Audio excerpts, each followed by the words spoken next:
Hello there, and welcome to the Stay Off My Lawn podcast, where we'll have a little fun, lots of laughs, and discussions on the common sense that needs to be applied to a lot of today's world news issues. And now, the disclaimer. Stay Off My Lawn is not intended as legal, medical, or financial advice. Void where prohibited. No purchase necessary to win. Open to legal U.S. residents 18 or over in the contiguous 48 states. Any resemblance to anyone living or deceased is purely coincidental. Actual price may vary. Only use as directed. Not a member of FDIC. And now, here are your hosts, Mike and Richard. Hi, welcome to this week's edition of Stay Off My Lawn. It's July 23rd. That is right, isn't it? 2024, and this is episode 76.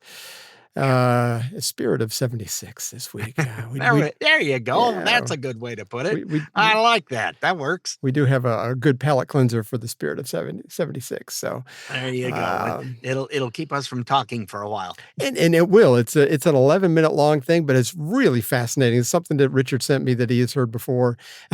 Tell him about the. We'll have to do that later. He had a deal with we you. We want to get into it, but we're not going to. Yes, today is the 23rd. That means tomorrow is my anniversary. Oh man! Well, happy anniversary! Like yeah, it was only 49 years ago. Yeah. I forget.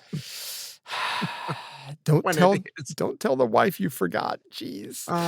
No, our thing is we just have a nice steak dinner at home, grilled, and I bought a special steak for this year. It's a tomahawk steak. They do not give those away, people, just in case you're wondering. Yeah, and your birthday is next Sunday. Yep. Yeah, yep. So. I gotta be older too. We'll have to sing happy birthday to you next week. Yes, I gotta be older and married to a younger woman for about 2.5 weeks. You cradle robber, you. And I will be out of town on the week of the 11th. So our show for the 13th, we will be, if we can, I guess we could record it really early, but I'm going to be gone Saturday of that. We're going on a cruise. So we just might take that week off. It will be our summer vacation. So there you go. But anyway, we'll jump off that bridge when we come to it. If you want to sing happy birthday, Richard, go ahead and call 770-727-6443 and say your happy birthday to him. As a matter of fact, my birthday was a couple of weeks ago. We were at a steakhouse, and my son and his wife. My son looked at me. He goes, "So do you feel 60?" I'm like going, I don't even know how to answer to that. He says, but I will say not enough people told me that I didn't look 60. And by not enough, I mean no one. And to me, that was very disappointing. But anyway, somebody eventually along the line will say something like that to me. So if you want to call me and say you only look 59 3/4, I'll take that. I think that sounds very nice. So anyway, if you want to wish, that's that big of a compliment, giving you so that you're only like 3 months from being 60. Yeah, you don't look 3 months older. I mean, come on. Anyway, yes, email us at soml@duck.com or call us at 770-727-6443. Go to stayoffmylawn.us and find all the links there. So you do you, boo. Anyway, we have to. Do we have to jump right in? We got a lot of stuff. Yeah, we've got plenty to do. It's just been hotter than holy bejeebies here is all. And I've been doing things outside in the heat like an idiot. That's it. From here, we had yesterday, it was 112 and the real feel was 123. I would have never guessed Idaho. And up until I talked to you, I would have never guessed Idaho was over 100 degrees every year. Always this time of year, it's just going to be 100. It's a little hotter than usual, but not really. I mean, we've only had one record this month. We're on something like 10 days in a row of 100 degrees. Wow. I know it's late July, and here north of Atlanta, south of Chattanooga, we were a high of 83 yesterday. So, I mean, okay. We had a high of 79 the other day, which is very unusual. Do you realize this morning when I got up at 6 o'clock, it was 76 degrees outside? Yeah. Good luck with all that. Yeah, it needs to cool down. Like, You have such a come on, Mother Nature, Mother Nature, take a chill pill.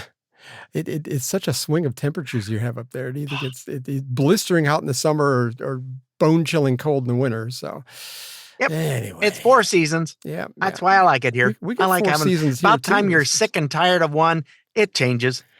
We have 4 seasons here too, but it's not like you're getting hit in the face with an iron pan or anything every time it changes. It's like, Well, we have other issues on top of that. There's a couple of range fires that are not far from us, oh and this gosh, morning it was really smoky outside, oh boy, oh and boy. not the good campfire. No, when you're burning sagebrush, it's Oh, acrid. oh, I don't know what that smells like, but I don't. It doesn't sound very very tasteful. No, Um, it's not. It's icky. we were going to talk about Uncle Joe has canceled his reelection bid, and he has endorsed Kamala. Supposedly, this all came on. He said he wasn't gonna, and then he I did. know, I know. Hmm. This all came Which on makes in me a note that hmm, didn't even have his official letterhead, which I thought that was no. weird. And it Yeah, was people didn't even know he was not going to run anymore. They heard it on Twitter. exactly. I mean, this is all just so weird. He has been out of the spotlight. Nobody has seen Joe since last Wednesday. And this is Tuesday. We're working on 6 days now that nobody has even seen him, all because of COVID, which in 2024, I would have thought, who's still testing for COVID? But apparently our commander in chief is still testing for COVID. And yeah, I don't know. I would imagine this latest round of COVID has got to be very mild, I would think. I don't know. But what do I don't know. The only people I know that get COVID I have all been vaxxed and boosted. well, and he's had like 70 boosters. So I mean, what are you going to do? I mean, Yeah. and he's had to have had COVID like 3 or 4 times now, right? I mean, he's had it multiple Yeah. times. Anyway, he's still has a few months left, so maybe he won't disappoint. But I'm afraid that there's rumors swirling around, which is what happens when somebody is normally in the spotlight that is all of a sudden not in the spotlight. There's rumors swirling around that he had some kind of medical condition pop up in Vegas when he was out there, and that there was a little bit of emergency reaction going on. So, we won't know until he shows himself or we get other news. I have no idea. Yeah, Um, they were going to take him to University Hospital that's in Vegas, yeah, and so the local police were all contacted to, as they normally would do, is clear a path and blah blah blah, all the stuff that they have to do that. And then they called back and said, "Yeah, stand down. No, we're going to go to Johns Hopkins." right. Oh, okay, which means we're leaving ASAP. All right. Well, they didn't drop him off there. They were going to go to Johns Hopkins. I don't know that they went to Johns I don't Hopkins think either. so either. It seems like the first thing I heard when he got back is that he was going to Rehoboth Beach in Delaware Yeah. to isolate for COVID. Yeah. So I don't know. And then suddenly he drops out when he said, "No, I'm going to keep doing," and he didn't keep doing, isn't keeping doing, and we haven't heard anything from him. And the suspect that you were mentioning with the not even on proper presidential letterhead stuff or whatever, it was just private, and the signature doesn't match, is that somebody didn't want to perjure themselves by putting it on real letterhead. So they're covering their And so bases. if I you just got you. have it on just paper, but his signature does not match. I've seen the two from his last 4 edicts that he's done. It doesn't match Mm, at all. I didn't even notice that.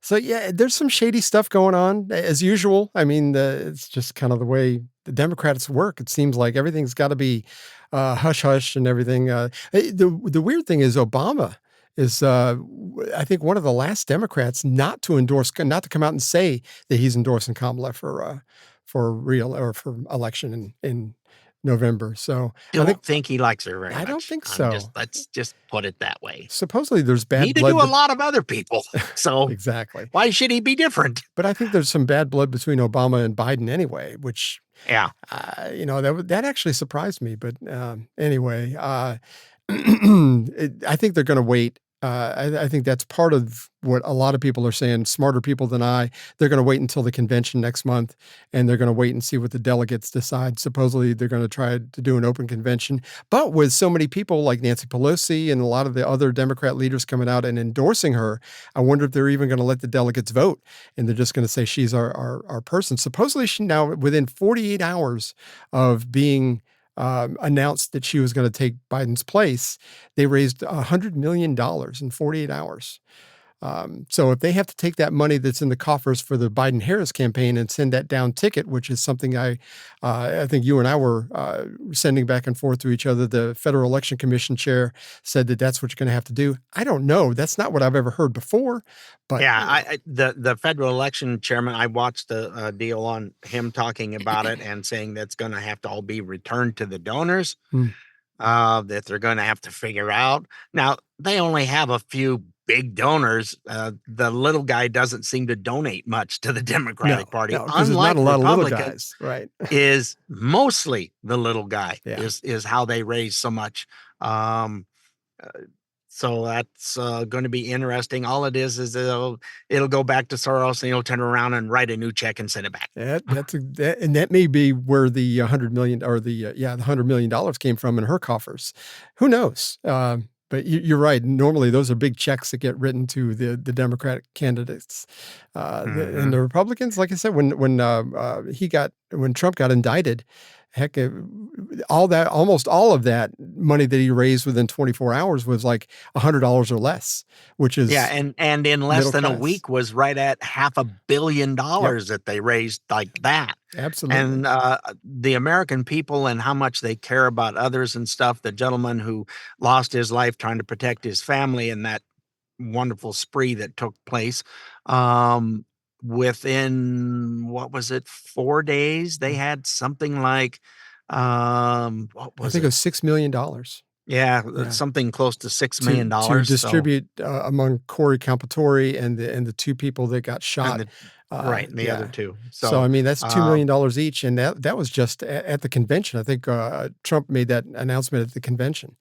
And that's great. I mean, he was getting some money from his friends too. So one of the checks he held up there at the convention was $1 million in and of itself. So, but yeah, I mean, it's just it's shady. There's some shady stuff going on. Well, the stuff with the way Joe has dropped out. I mean, what do we hear from the Democrats? We're trying to protect democracy. What are they not doing? There's no voting. Yeah. Here is who you're going to vote for. This is the guy you're going to get behind. You don't get a vote for who's we have chosen for you to elect. Yeah. Just here it is. Yeah. And there was more stuff coming out yesterday on the most secure election in not so much. Well, let's hope that we've learned our lessons, and the people in charge that will watch this election a little bit closer and have some more checks and balances that weren't in place in 2020. Because I think, this is not a conspiracy theory anymore. We just had a clip last week from Arizona where they found 1.5 million votes that were wrongly cast. Either it didn't have signatures, came from somebody who was dead. I mean, there's all kinds of things, and that's shady too. So anyway, we do try to start out with inspiring quote from our commander-in-chief, and this is some edited out audio, and maybe this is part of the reason why they talked him into saying get out. But anyway, at the request of the campaign, they edited this out. It was a radio interview with a Wisconsin-based talk radio station, and this did not turn out so well. In addition to that, I have more blacks in my administration than any other president, all of the presidents combined, and major positions, cabinet positions. See, for him to come out and just say blacks instead of black people or people of color or whatever, it seems like the Democrats are supposed to be one of those people that know how to use words that don't offend. And I guess Biden didn't get the memo. I don't know. Well, if you go back and look at speeches that he's made on the floor, when he was senator, he's never been a big fan of the folks. It doesn't seem so. It doesn't seem so. No, and the Democrats and they're losing more and more because they're going, you know what? What have they done? Nothing. All they've done is put us in a place where they give you just enough money to get by on, so you keep voting for them because they tell you you're going to get more, and then we never do. Yeah. And people are waking up. So people of every demographic are waking up to this kind of thing. He did have some more wise words, and of course, we this is a twofer, two for one. In a sense, I don't know why we're surprised by Trump. How many times does he have to prove we can't be trusted? I know they can't be trusted. So I mean that's I took that to heart. That was very good. How many times? I don't know. As often as you prove you can't be trusted, I guess. I don't know. As soon as you start, I don't know. Well, wasn't Trump his vice president last week? Yes, Trump was his vice president. Now it's like Trump has told us that they can't be trusted. So there you go. Oy vey. Really. Yikers. And there was one more, and I don't have it anymore. I must have gotten rid of that clip. There was somebody that stood behind the podium the other day. They had a big Biden-Harris sign behind it, and she said that in November we will make America great again. And I thought, wow. I bet she's heard that somewhere before, and I don't have that clip anymore. I know. But yeah. I remember seeing that. I went, good. It sounds familiar. Aren't you on the wrong side to be saying that? It does sound good. So, I mean, I understand why they would try to confiscate that. But anyway, we are up against our first break already. And so when we come back, we've got a lot more to talk about. Trump, after he picked his VP, J.D. Vance, Kamala kind of laid into him. And of course, J.D. had his response. And that was really, really good. So anyway, hang in there. We'll be right back. This is what happens when you mix opinionated old guys and microphones. Stay off my lawn. We'll be right back. I salute you, man in the back ignoring his computer updates. Again. And you, woman, having irrational conversations with the broken copy machine. Refresh yourself. Pop open a cold one and toast to another day done. Coors Light, the official 5 o'clock beer.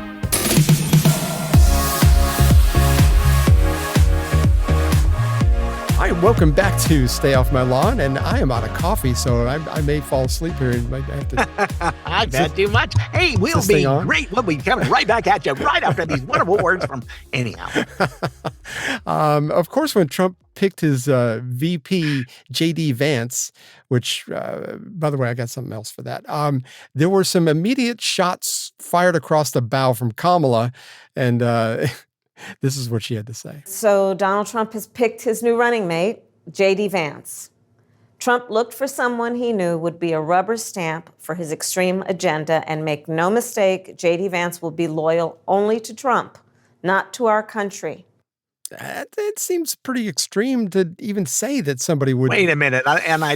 This is not appropriate to say, I guess, but isn't that the pot calling the kettle?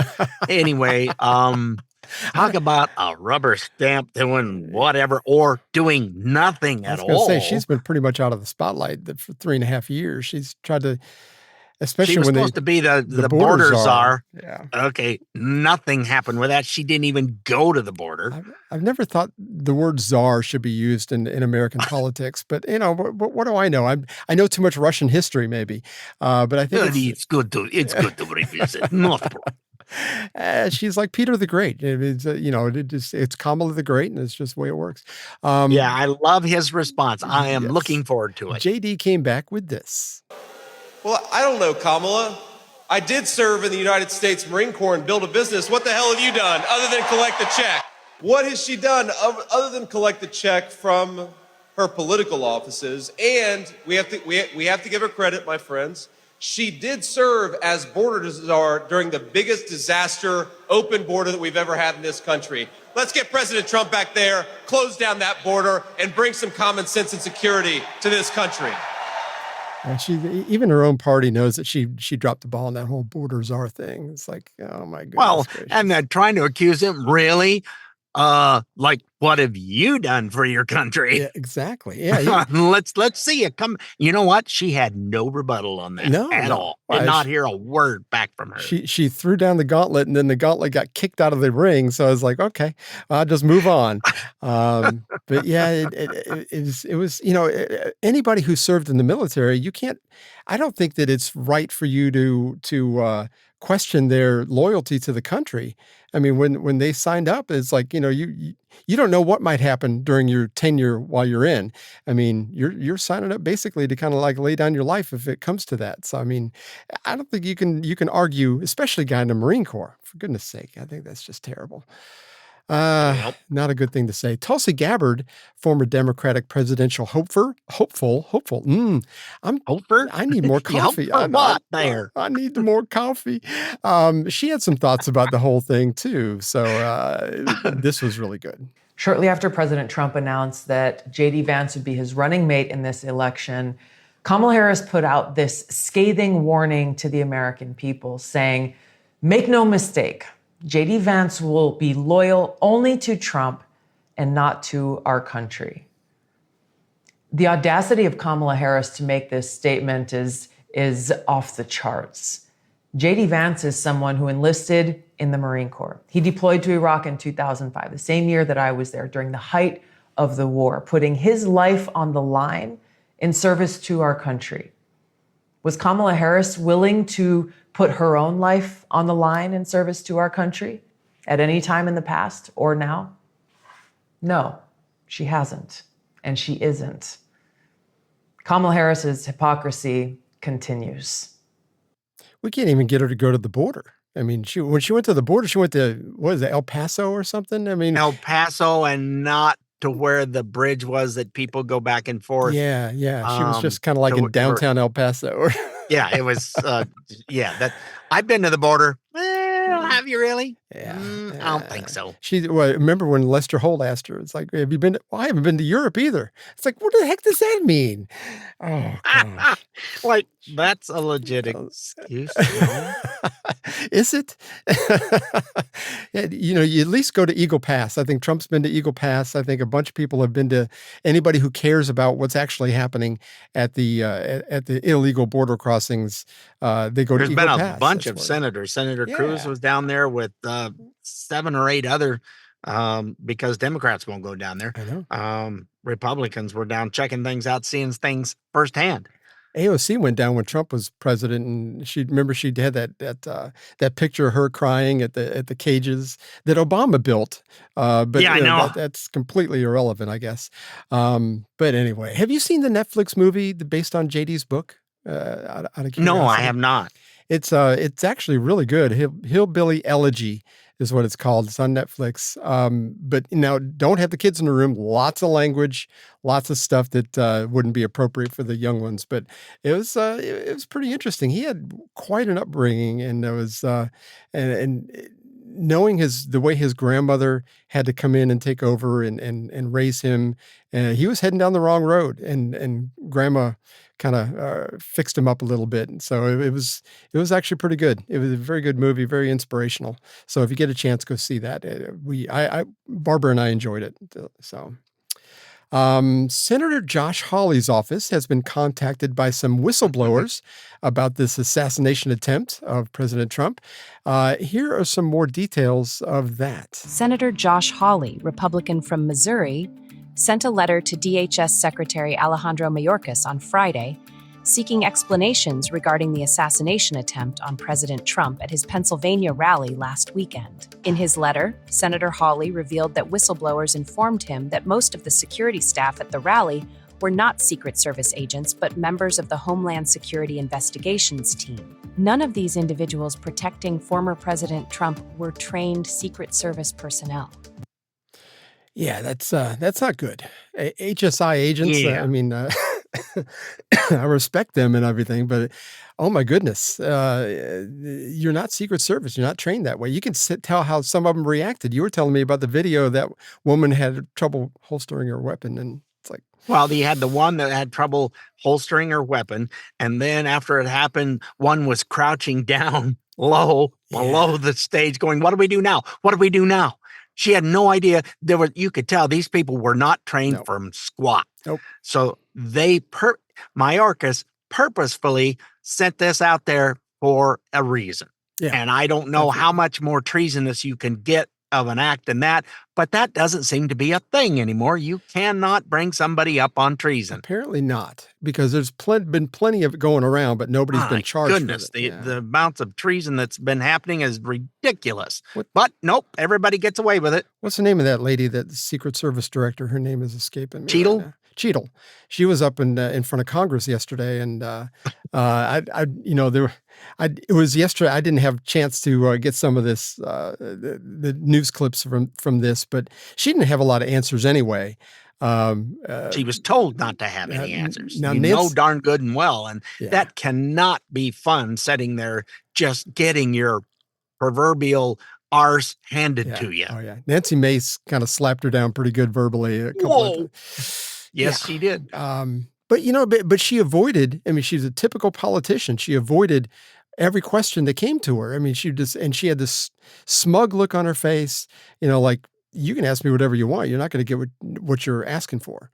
It annoyed me. One of the Congress people that were asking her is that you should go back to guarding Doritos like you were doing before. I thought it's like, man, because she used to work for Pepsi, if you're not familiar with that.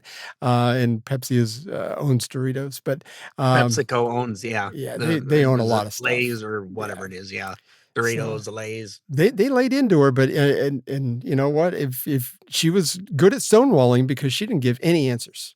It's under investigation. You're going to have to ask the FBI. And it's like, oh my goodness gracious. Who was it? I can't remember which senator it was going, it's been 9 days. If you can't figure out what's happening after 9 days. Yeah. She has no idea, or she's not saying, and I'm sure that's what it is. All this while prior to the assassination attempt, Democrats had threatened to cancel President Trump's Secret Service protection. I had not heard about this before, but here's Congressman Mike Waltz, who was talking to Fox News reporter Harris Faulkner with some of those details. Look at this. It's a group of 27 Texas lawmakers and candidates for office who wrote a letter calling for one state Democrat, Jasmine Crockett, to resign. They say it's because she co-sponsored a bill in April that would have removed Trump's Secret Service protective detail. And that bill was introduced with veteran Democrat by Benny Thompson, who yesterday was defending the bill. He said in a statement, "My bill would not have affected the Secret Service's presence during this tragic event." The bill aims to automatically bar Secret Service protection to anyone sentenced to prison for a federal or state felony conviction. Well, that's why that bill slid in, because it was right around the time of the 34 convictions against Donald Trump. Not only would it have affected that, it affected him. It would have affected him. It was aimed at him. Benny Thompson was also the chair of the Jan 6 committee, I'll just point out. But I wonder if they feel the same way about Hunter Biden and pulling his Secret Service detail away, as he's a convicted felon. So we didn't see any push there. Look, this was partisan politics. Well, he still has that protection. Of course he does. Yeah, they're not going to pull Hunter's. I mean, he's an artist anyway. I mean, you just can't. Oh, no. We don't mean it for him. Just this guy. Him? No. That's just like what they were doing in New York. No. You can still invest in New York. This is not about you folks. This is, well, wait a minute. I do the same thing he did. He even had the bank say, we want to do more business with him. He paid all the interest, paid on time, even if a little early is my understanding. Yeah. And so who got screwed over? Nobody. Absolutely no one. And we've talked about this before too with the guy from Shark Tank, Kevin O'Leary. He came out and says everybody who does real estate investments or developments, they all take their assets and they overvalue them just so they can get more money to work on this new project. It's just the way it is. And Trump didn't do anything different than anybody else has ever done in New York City as far as getting a loan. And like you said, nobody got hurt. Everybody got paid back. Yeah, there was no finagling. There was no anything different than usual. And it is killing New York right now. It's cost them right now on that line of BS that they did with people pulling out. I'm not doing this project now. I'm pulling out. Right. And they have left to the tune of what somebody was saying, over $1 billion. Well, a lot of big cities, people are moving out. San Francisco, because the crime has gotten so bad, people are moving out. Chicago, the same way. Any major city, except for Miami. Miami's still thriving. They're doing well because they're being run by somebody that knows what the heck he's doing. But it's like, They used to have a liberal mayor. They sure did for many years. But they got a guy down there now that understands his job and is making the environment for business very well, which, of course, we always get accused of that as Republicans, that, you only care about big business. Unfortunately, big business people hire middle-class people to work for them, and it makes... And smaller businesses to do some of the little detail stuff that might need to be done. So, you can complain about them all you want, but it's kind of the cogs in the wheel that's voluntarily giving, we're going to do this, and if you do that, then I get paid for that, for doing this.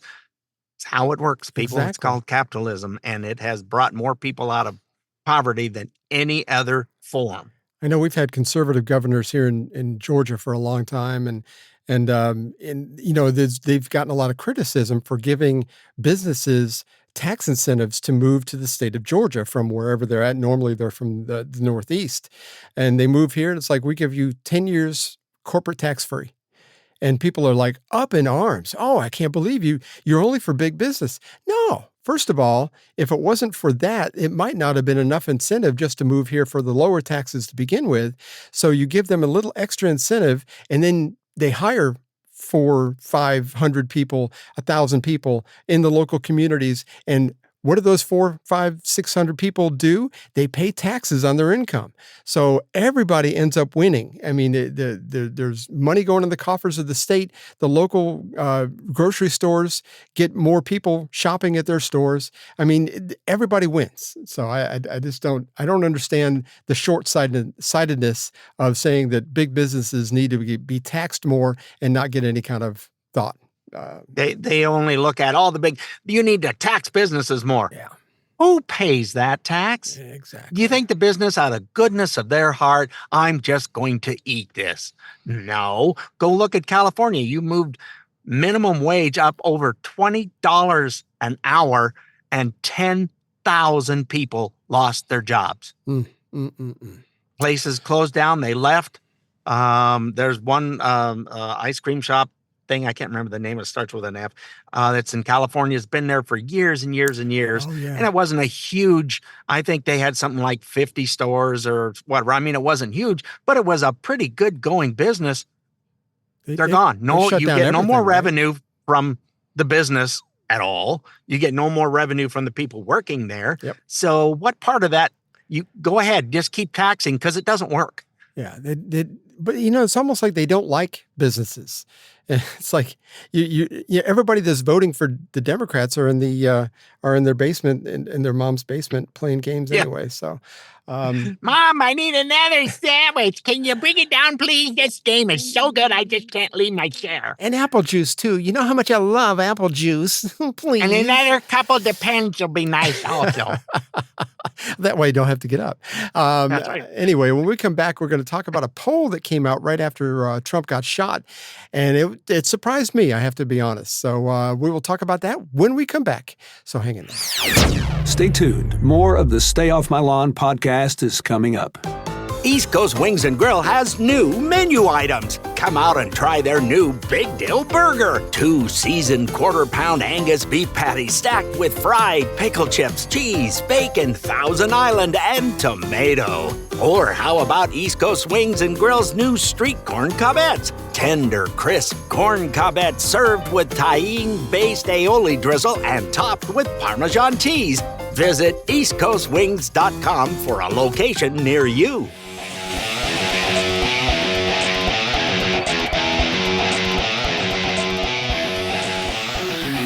Hi, welcome back to Stay Off My Lawn. I still didn't get coffee. Segment 3, and By the way, if you want to wish Richard a happy birthday next week, it's soml@duck.com, 770-727-6443. Give us a call right now. Caller number 9 can Rich. Anyway, no operators are standing by, nor are they sitting by. Hardly anybody's standing anywhere. On a related note to Trump's assassination thing, the reports have been unofficial so far that Trump's 20-year-old would-be assassin, and I'm not going to mention his name, I have it written down here. But anyway, he had 2 cell phones and had 3 encrypted accounts overseas to communicate, was my initial thing. It could have been for payments. Apparently the FBI, which we have total faith in, is looking into this. So they can't get into the phones. Wait a minute. If the FBI can't get into an encrypted phone, there's some hinky stuff going on. Really shady, yeah. I know when I was 20, though, I always had trouble keeping up with all my overseas accounts. So I kind of totally understand that. A poll was released last week asking who was responsible, big picture-wise, for the assassination attempt on President Trump. Given these numbers, I guess you could choose more than one answer. It's extremely interesting. I mean, obviously, you can choose more than one answer, but you can't click on all of the above? Maybe they could. I don't know, but 38% blamed Trump himself. Now, I don't know who they were polling here, but 35% blamed Democrats, 31% blamed the GOP, and 21% blame Uncle Joe. I mean, it seems like you could blame the barbecue grill in your backyard. I mean, how in the world are you blaming Trump for getting shot? There's one group that got left out. There was nothing in there about the media at all? Not a thing. I would say that's a media group doing the poll then. We're not going to put our own, we don't want to incriminate and put our own selves on You're there. reading too much into this. Well, just kind of an observational, common sense. Wait a minute here. By design, we're not going to ask that question. Anyway, strangely enough, these all sound like things that the lefties have been saying. Absolutely. That it's there. Because all they know how to do is blame something and point fingers. Find a mirror and point at it. Yeah. Then you'll find where the problem is. We mentioned this last week. This would-be assassin was 20 years old. So that means when they started calling Trump Hitler or comparing him to Hitler, that started when this kid was 12 years old, because that was back in 2016 when they started with that kind of rhetoric. And so he's been told that over. And if you've got nothing but CNN or MSNBC on in your house, he's been told over and over and over, he's a threat to democracy. He's just like Hitler. He's an authoritarian. He's a would-be dictator. So if that's all you've heard, and supposedly his parents were Republican, we've now found out they are not. So, I mean, it's indoctrination. It's brainwashing. That's all it is. And if you're in a big school district in a heavily liberal area, that's what you're taught too. That's exactly right. Exactly right. Strangely enough, Mark Zuckerberg had an opinion on the attempt on how Trump handled it in a recent interview. Did you hear this? Yes, I saw him say it. Yeah. I can't believe this is Zuckerberg, but here is your friend Zuck. Now, look, I mean, there's obviously a lot of crazy stuff going on in the world. I mean, the historic events over the weekend. And I mean, on a personal note, it's, seeing Donald Trump get up after getting shot in the face and pump his fist in the air with the American flag is one of the most badass things I've ever seen in my life. And I think, look, at some level as an American, it's like hard to not get kind of emotional about that spirit and that fight. And I think that's why a lot of people like the guy. He gets it. He's starting to get it. Yeah, but he's still shutting down people's accounts. And a gentleman this morning had his account shut down because of saying something that other news media is saying, and it was considered hate speech. It's like, wait, this is, And then you've got people on there going, you missed? What's wrong with you? If you're going to do this, get somebody who can. Are you kidding me? That's not hate speech. And their accounts are fine. Yep, their accounts are fine. I got dinged. I think I told you for 30 days I can't go live. I don't go live anyway, but I mean 30 days I've got certain restrictions on me because 2 years ago I posted something about Hunter and cocaine. And it was like, what? And it didn't even tell me what was wrong with it. But you posted this, and we find it as, it goes against our community standards or something. I'm like, Yeah. Oh, I remember. Yeah, that's when you were singing "Nobody Knows the Trouble I've Seen." I think Yeah, so. you're in Facebook jail. Yeah. That's okay. I got my coffee mug. I'm running against the bars. I want to get to some clips from the RNC from last week. Some great speakers, but no one. Before we get there, no one could tell a joke like Ronald Reagan, and I believe this was from an RNC from back in the 80s. But he told this joke, and it's like he was just so grandfatherly and so wise, but he always had that wry smile to tell something maybe a tad bit off color that nobody would even think twice about. But this is... Yeah, he always had that twinkle in his eye when he was about to do something. It just showed up.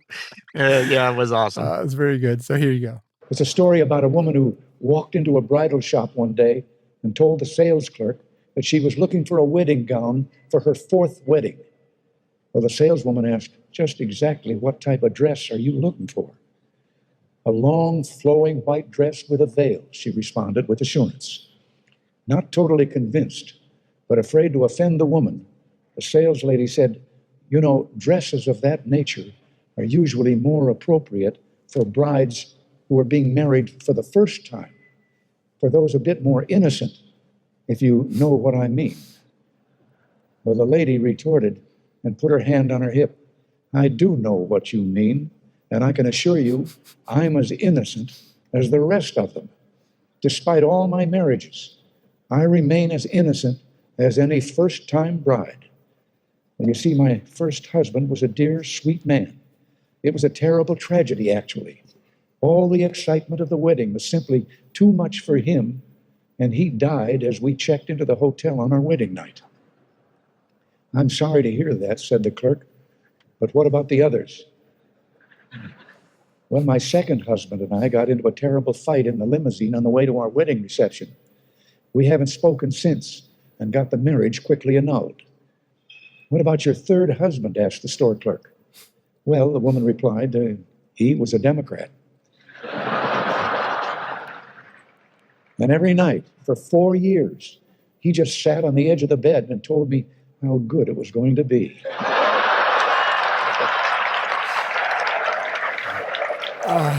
We're gonna get the same. We're gonna get the same kind of Sorry, promises. I just couldn't resist telling you. Started. Yeah, we're going to get the same kind of promises too. It's going to be so good, man. Oh, anyway, we had some great speeches from the RNC last week. Hulk Hogan, if you didn't see him, he was great. He ripped that shirt off, and he did great. Dana White from the UFC, and of course Trump's granddaughter. You and I were talking about that off the air. She was incredible. I can't imagine being a kid that age and being up in front of, there were millions of people watching on TV, plus this humongous crowd. Yeah. And Trump was just sitting there beaming. He Of was so proud course. of what she did. By the way, did you know that she's quite a golfer? Yes. Well, I think that was part of the speech. I'm very envious of her golf swing. That sucker goes straight as an arrow, and it's like, I can't hit the ball that far. You're better golfer than I am. I can barely swing a golf club. I'm totally with you. But she, I think she's 17. Is that right? 17? Yeah, 18? something like that. But right around there. I heard an interview with Don Jr. because it's Don Jr.'s daughter. And she actually came to Don Jr. and said, "I'd like to speak." And he goes, "Well, it's 2 weeks away. I don't know if I can get you." She goes, "Okay." And he got her in there, and she was like, so she just knocked it out of the park. She's fantastic. Yeah. Very self-assured young lady who was not up ranting and raving, but was just talking about who Trump really is, the family and people that he's around. I hear all the time from those that are around him a bunch that he's got a great sense of humor. Yep. And loves his family. When there's serious stuff, he expects things to be done, period. Mm-hmm. It's not a matter of, oh, you didn't get to it. Well, that's fine. No, why not? Yeah. I mean, but that's what a good father does. I wasn't all that great at being a dad, but I mean, I listen to the way he interacts with his kids, like, and no wonder all of his kids turned out great, and his grandkids are turning out the same way. Trump Jr. said, well, yeah, there's a reason why I kind of talk like a construction worker. That's where Dad put me, and I spent several summers working with construction. Yeah. You want to learn the business, you're not going to be having it handed to you. You're going to learn from here on up. Exactly. And he's, he could be rough around the edges. I think he's got some political motivation for the future. But I follow him on social media, and he's funny, but he's rough around the edges. We'll put it that way. Yeah, there's a way to put it. Tucker Carlson was one of the best speakers at the RNC last week. I've got 2 clips from him. Here's the first one. Lawmakers stepping over the bodies of their fellow citizens ODing on drugs to go cast votes to send money to some foreign country. We've lost more Americans from drugs in the past 4 years than we lost in World War II. Does anybody care? And do you hear a single word from Washington about doing anything about it? We know where the drugs are coming from. We know the supply routes. The U.S. military spent billions bombing the Ho Chi Minh Trail. You don't see our commander-in-chief suggesting that we use our military to protect our country or the lives of its citizens. No, that's for Ukraine. And it's too much, actually. It's too insulting. It's a middle finger in the face of every American. It's a very clear statement, which is unmistakable. And that is, we don't care about you. You just don't get much better than the way he speaks so naturally. It's like he doesn't seem like he's got cards in front of him or had to memorize anything. It's stuff that he has written. It's right. How he feels, and he has passion for it because it's the way that he honestly feels. Absolutely. And did he, Fox took it in the shorts when they got rid of him. They sure did. And they never have recovered. Nope. They've tried different stuff. Ain't nobody watching anymore. They lost me when we went to all streaming after that anyway. But it's like, once they got rid of Tucker, it's like, why watch? I mean, I like Gutfeld once in a while, but you can only take so much of him. Once in a blue moon when they're. I'm a sports watcher. We are a sports watcher in our house for the most part. I record NASCAR because then I can watch a 5-hour race in about an hour and 10 minutes. You watch it at 3 times the speed or what? Oh yeah, I've 15 times, and it goes. And when I see a yellow thing pop up on the deal, back it up. Who wrecked? They're going 180 miles an hour, except when Richard's watching it, they're going 380 miles an hour. So that's right. Oh my goodness. They are moving when I watch. Oh my gosh. Tucker, I'll do the same thing. I love my Canadian football, but sometimes when it's only 2 and out. Oh, that's right. They don't have 4 downs. They only 3 have 3 is downs. it, folks. That's right. Yeah. It's weird, but I enjoy it. It's a really good brand of football. They actually play pretty good football. Well, I think a lot of it too is that they're not these elitist guys like a lot of American footballs are. They're not getting paid $15 million a year or anything. No. I heard how much it was. It's something like 85,000. Yeah. Is and they only work. That's what they get a year. So most of them have second jobs when they get out of. Yep. It's like, dang, well, put your body on the line for not much. Yeah, exactly. And if you got a second job like construction or whatever, you may be hurting too bad to go to work on Mondays. So, I mean, I don't know. But Tucker he had more on his speech, and he was talking about Trump in this one. He turned down the most obvious opportunity in politics to inflame the nation after being shot. To inflame the nation, which is an opportunity that almost every other politician I've ever met, and certainly his opponents, would have taken instantly. And they would have said, well, what is this? How did he get shot? Like, how did this happen? And those are real questions that we have to get to the bottom of. But in the moments, the days, the week after the shooting, he did not say that. He did his best to bring the country together. And I thought, this is the divisive figure? This is the irresponsible person? No. This is the most responsible, unifying behavior of a leader I think I've ever seen. Yeah, I had not thought about that he did have an opportunity to kind of go, I can't believe you Democrats tried to take me out, or he didn't say any of that stuff. He's actually toned everything down. He even was praising the what there was for Secret Service. That they covered him up relatively quickly, but there weren't people stationed in areas that they needed to be stationed. It was just an absolute abomination. They certainly have some splaining to do, but yeah. I still don't see where nothing's going to get done, though. I mean, people testify in front of Congress all the time and get raked over the coals, and still nothing happens. Nothing. I don't have a lot of faith in that system there.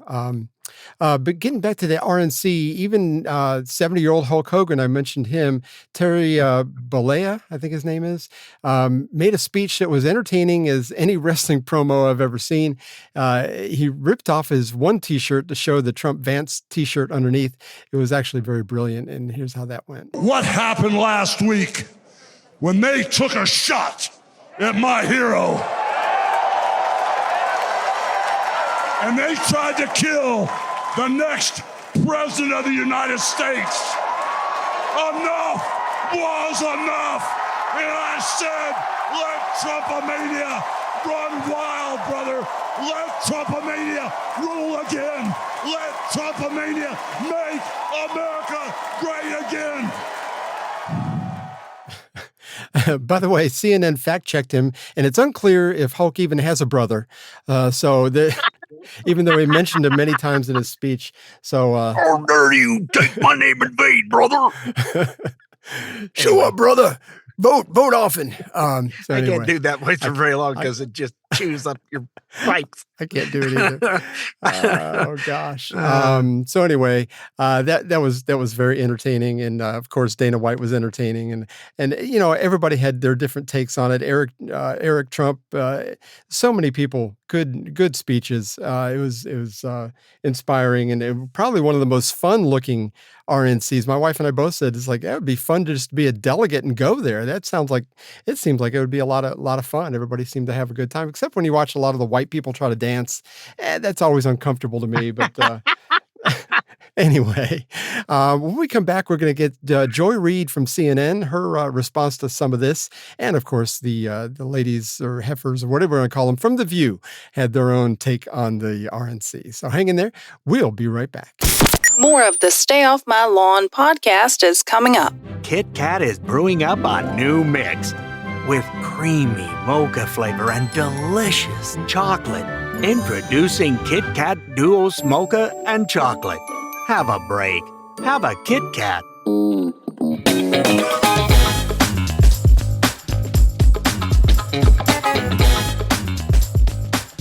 Hi, welcome back to Stay Off My Lawn. Segment 4, it's almost done.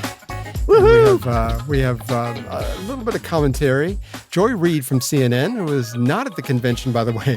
They had a green screen behind them to make it look like they were there, but they weren't there. I think MSNBC did the same thing.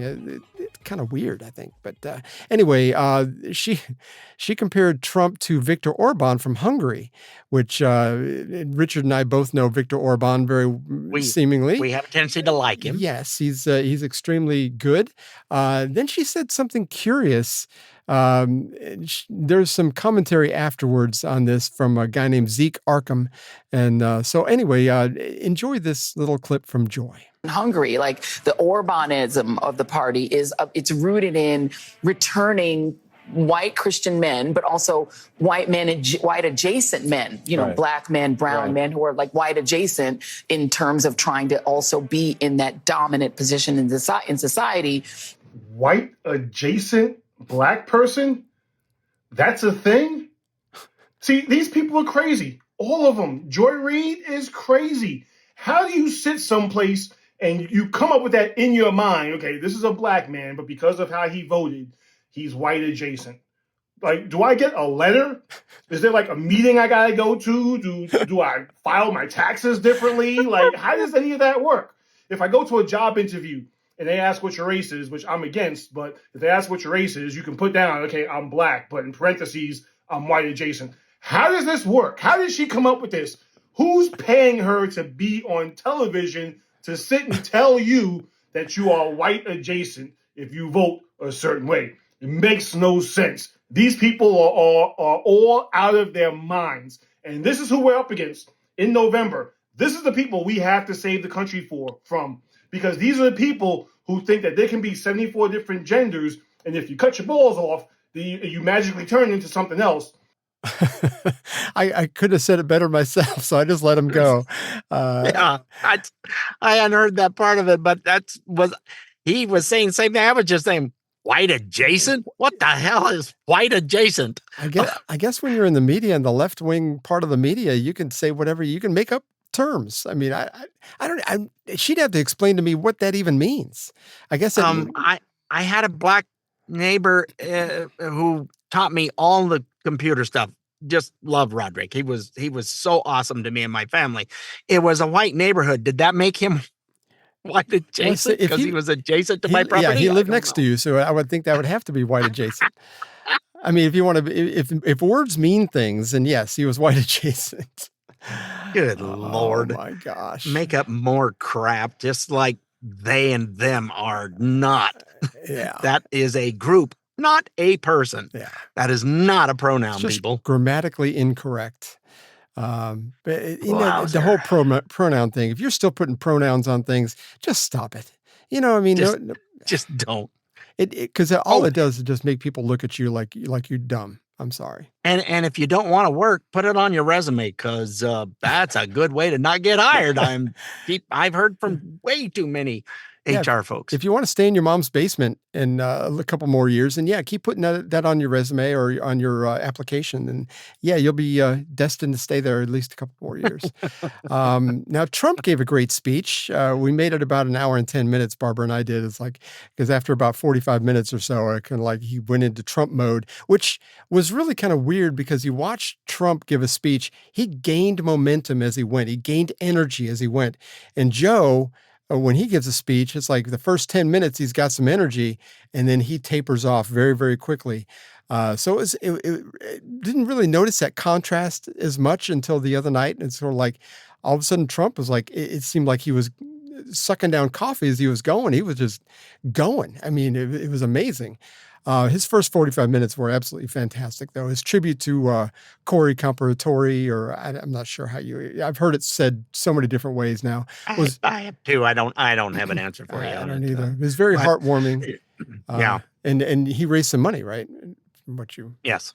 Yeah, there was a GoFundMe thing, and Trump put a lot into it, but in the span of less than a week, 4 or 5 days, something like that, there was, the last count that I saw was 6,000, and that's been 2 or 3 days ago. 6 it million. Could be at 10 now. 6 million. 10 million. I'm sorry, I said thousand. I meant million. Yeah, it could be up to 10 million now. These are just from average everyday Americans, other than Trump did put a lot into it. So helping the families out. That's but you could tell that he really had feelings for these people. It broke his heart that these people came out to an event that he was holding, and one of them got killed and 2 of them ended up in the hospital in critical condition for a while.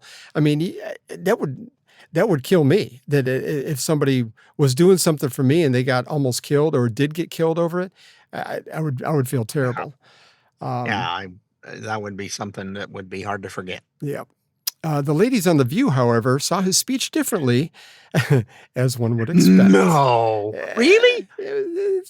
They saw it differently. Let's put it that way. Here we go. If Joe Biden had been up there giving that speech, men in white coats would have interrupted him and carted him off and put him in a padded wagon.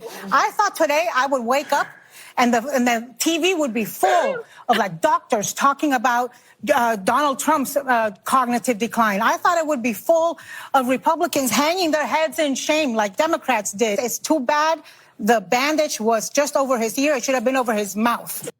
You know, wow. It amazes me that you can watch the same thing and come away with so different thoughts about it. I think she needs the bandage over her anyway. Yeah, I think that would have been a big improvement over that little speech that she had there. But I don't know. I didn't see his Trump anything but inspirational, and I think his tone was different. I think he did call for the rhetoric to be toned down, and he did.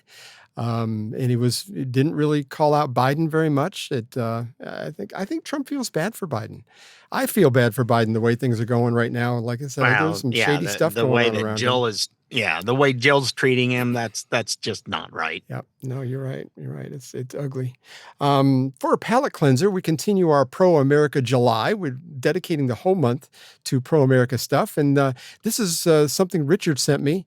You want to talk about what happened with your? It was part of a presentation that I gave to a senior center. I have one that sends me things or says, can you put together something? And it's generally on the holiday for those that maybe don't have family members close, that don't get to go out to the barbecue or and that kind of stuff. They're stuck there and they don't have any other means of getting out. And I enjoy going. I'll take my morning. I'll generally do 11 a.m. time slot. I'm done by noon. It's an hour. That's it. Cause they're feeding them down below when it hits noon and they're gone. If you're not done, they're gone. I don't blame them. Come on, man. We got tuna casserole waiting for us.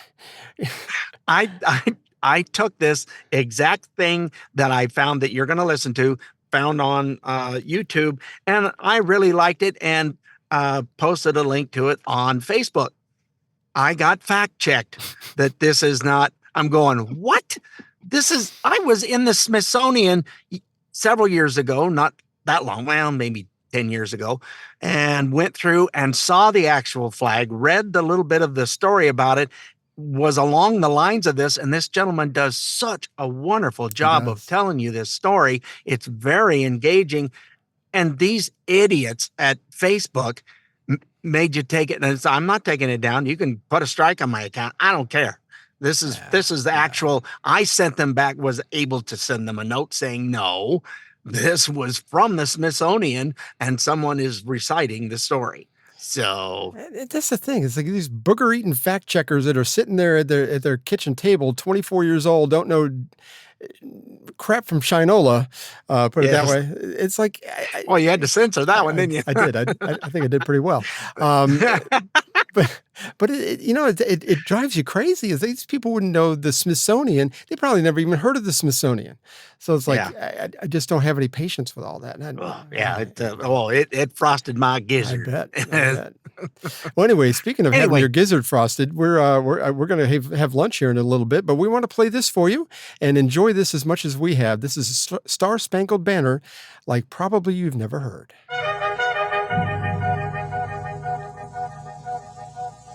There was a lawyer once. His name was Francis Scott Key. He penned a song that I'm sure you're aware of. You've seen it. It's in most hymnals throughout our churches. It's called the National Anthem.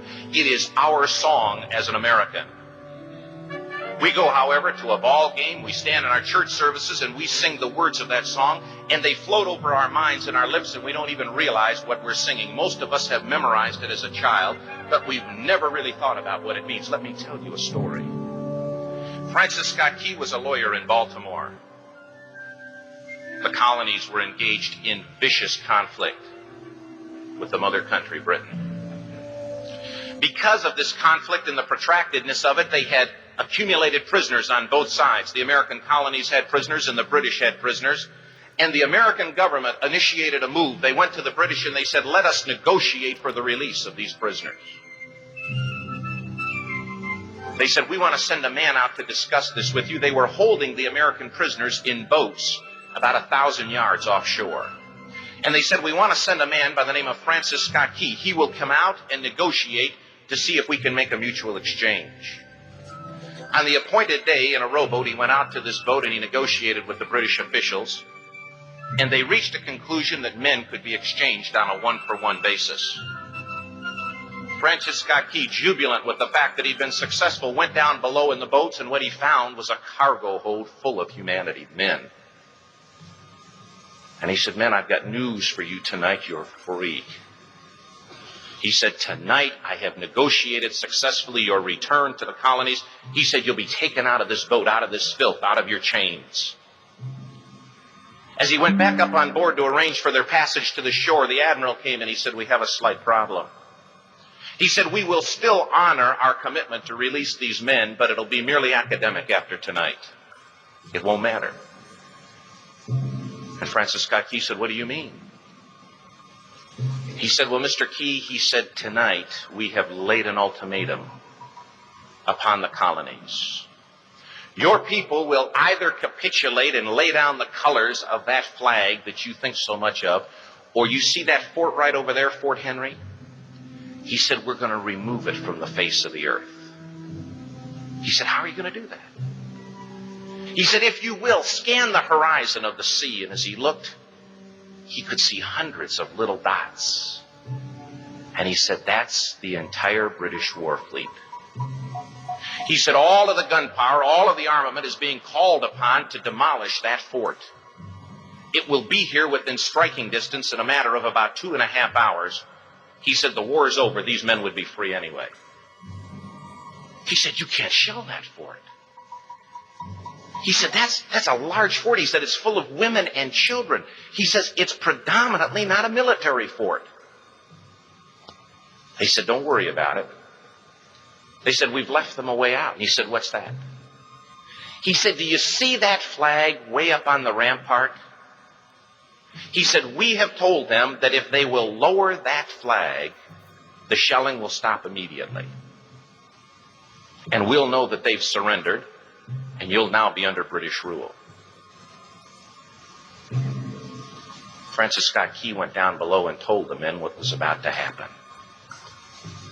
And they said, how many ships? He said, hundreds. The ships got closer. Francis Scott Key went back up on top and he said, men, I'll shout down to you what's going on as we watch. As twilight began to fall, and as the haze hung over the ocean as it does at sunset, suddenly the British war fleet unleashed. He says the sound was deafening. There were so many guns that there were no reliefs. He said it was absolutely impossible to talk or hear. He said suddenly the sky, although dark, was suddenly lit. And he says from down below, all he could hear the men, the prisoners, saying was, tell us where the flag is. What have they done with the flag? Is the flag still flying over the rampart? Tell us. 1 hour, 2 hours, 3 hours into the shelling, every time the bomb would explode and it would be close to the flag, they could see the flag in the illuminated red glare of that bomb. And Francis Scott Key would report down to the men below, it's still up. It's not down. The admiral came and he said, your people are insane. He said, what's the matter with them? He said, don't they understand this is an impossible situation? Francis Scott Key said he remembered what George Washington had said. He said the thing that sets the American Christian apart from all other people in the world is he will die on his feet before he'll live on his knees. The admiral said, we have now instructed all of the guns to focus on the rampart to take that flag down. He said, we don't understand something. Our reconnaissance tells us that that flag has been hit directly again and again and again, and yet it's still flying. We don't understand that. But he said, now we're about to bring every gun for the next 3 hours to bear on that point. Francis Scott Key said the barrage was unmerciful. All that he could hear was the men down below praying. The prayer, God, keep that flag flying where we last saw it. Sunrise came. He said there was a heavy mist hanging over the land, but the rampart was tall enough.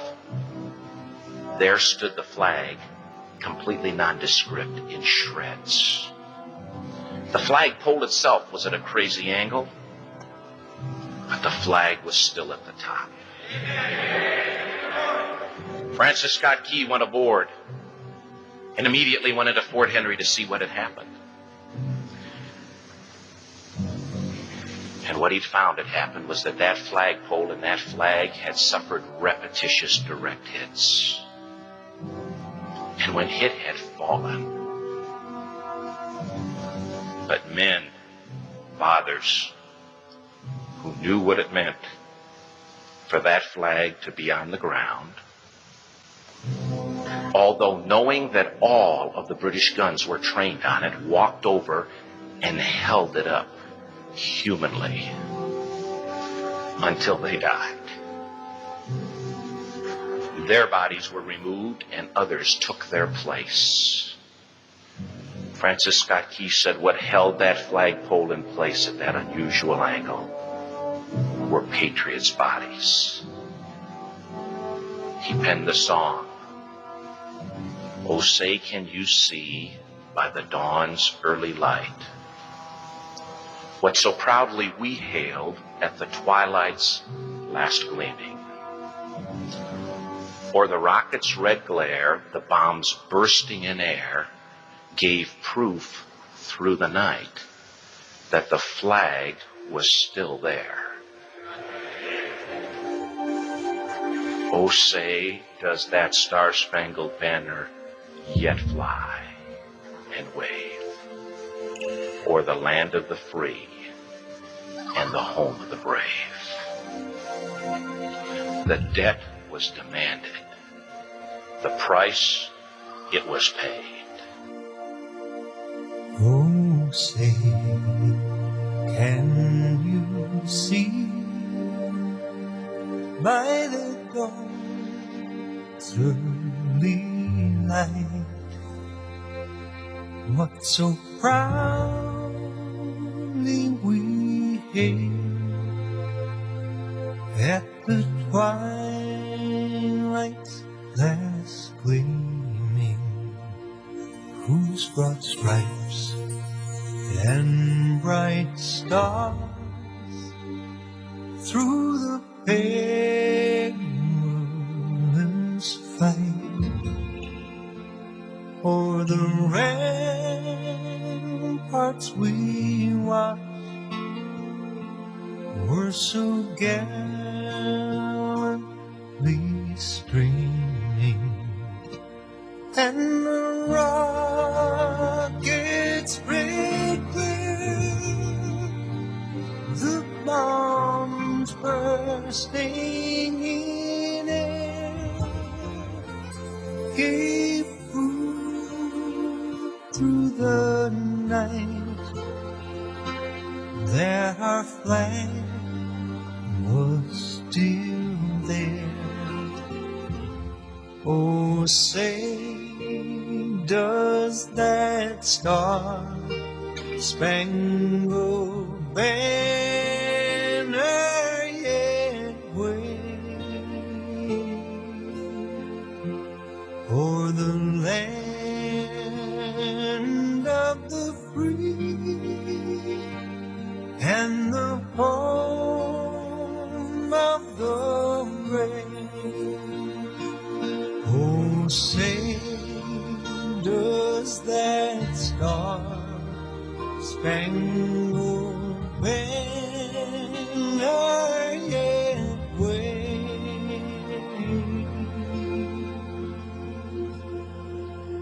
o'er the land of the free and the home of the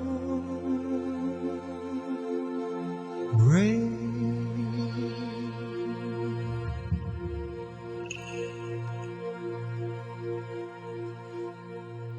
And if you never heard that explanation of how that went, Richard said he saw it at the Smithsonian, and I had not. I don't remember that part when I was there. That was 40-something years ago, last time I was there. So, but yeah, I mean, when you bring it all into context of that song, it takes on much deeper meaning, much better meaning.